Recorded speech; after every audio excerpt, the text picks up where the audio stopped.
Okay friends, ఇది మీ last వీడియోలో చూసుంటారు. దీన్ని హీటింగ్ బ్యాగ్ అంటారు, ఫ్లేమ్లెస్ హీటర్. ఫస్ట్ దీన్ని క్లియర్ చేసి ఈ చికెన్ కుర్మాని ఇందులో పెట్టి వాటర్ పోసేస్తే మనకి హీట్ అయిపోద్ది.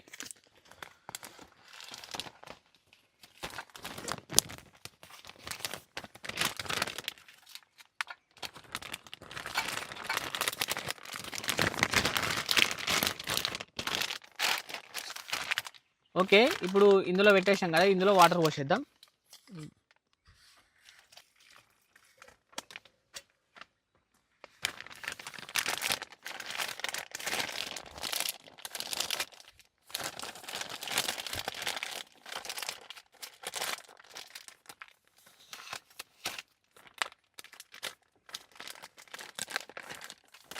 ఇది చూడండి, ఇందులో హీట్ వస్తుంది, వాటర్ ఎవాపరేట్ అవుతుంది. ఓకే, ఇది హీట్ అవుతుంది. నెక్స్ట్ ఈ బ్లాక్ కరెంట్ ఫ్లేవర్ ఎనర్జీ డ్రింక్ని మనం గ్లాస్ తీసుకొని అందులో వాటర్ పోసి అందులో మిక్స్ చేద్దాం. ఓకే.